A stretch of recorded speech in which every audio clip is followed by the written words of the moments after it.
Hi, it's Craig, and thank you for taking the time to check out this video. What I'll be doing is sharing how I managed to build a hobby blog, really, into almost 4,000 visitors a month, which was, from what it had been doing a few months earlier, it was a huge increase in traffic. And I could pin it down to two specific things that I chose to do, and I didn't spend a great deal of time doing them, so I thought I'd share those with you now. And if you have a blog of your own, and if you're looking to get more traffic and you're waiting for it to sort of take off, you can try these two things, and I think they'll be really beneficial. So I'll give you an outline of how I did it, and even if you're familiar with these ideas, there may be a couple of other little sort of nuggets in there that you might find useful.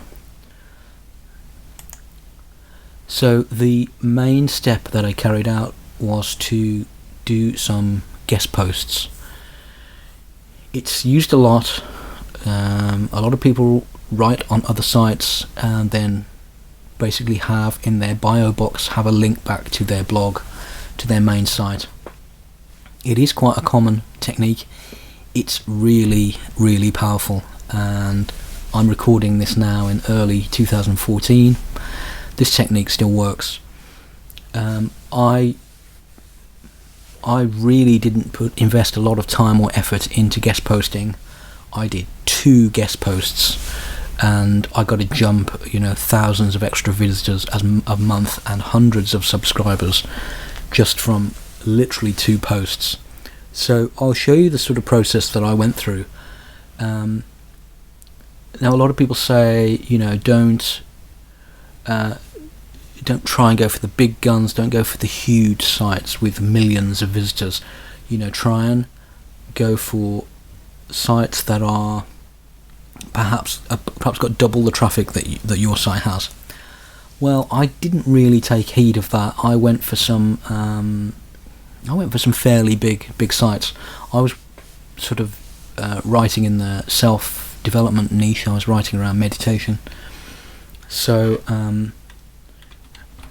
if you just sort of blogs about meditation, you could just do a bit of a search around your niche. This is the kind of thing I was doing, and one of the sites I found was Tiny Buddha. Now this has over 1 million friends and followers, which was, at the time, I had a handful of people looking at my site, but I went for this one. There are what you need to do is have a look if there is an opportunity for you to write for the site, and if there is, they'll tell you what their guidelines are, what they want the content to be like, and how to submit it. So you do need to pay attention to that. A lot of these sites, they are looking for content, they're putting fresh stuff out every day, they do need writers, but you want to make sure that you're following their editorial guidelines, and you've got more chance of being accepted. So in this example, it's not directly obvious how to submit. You check the footer. Often the footer has some information. This is the person running the site. Let's have a look here. This could lead us to search. Okay. You go to contribute a post, read the submission guidelines. So there's the submission guidelines, and then you follow these, and then you're in. Have a look around the site as well, and the other thing to look for is the interaction that's going on. Are there any comments? This has 47 comments. That's quite high. So this site's getting a lot of traffic. I mean, there are a number of comments from the site itself, but there's a lot of interest in this. There's a lot of dialogue. these are the sort of sites that that you want to be writing for. So just to recap, that was a fairly simple Google search. I just went for blogs about meditation, and this was the first one that came up, and it was probably on the first page when I tried this before. Just have a look around that first page. Look for sites that interest you, sites where your content will fit in, and sites where there's a healthy interaction and they're getting enough visitors and enough traffic. So a lot of people are going to see your site, and then what that means is at the bottom of your article you'll have a link back to your website. They will give you a link, a little author box. I'll just show you quickly. Let's find something. So this one here, and so this is Victoria, and there's her website link. It's right at the top of the post. So this is what you would have. This is a fairly standard trade-off. In return for you writing, they will give you a link back to your site.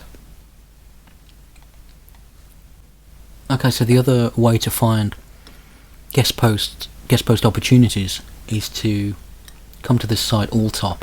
It's a sort of magazine style site that gathers posts from all different sources, and you get some huge websites here listed, but also some of the middle ones and some of the smaller ones, and you can find some good opportunities here.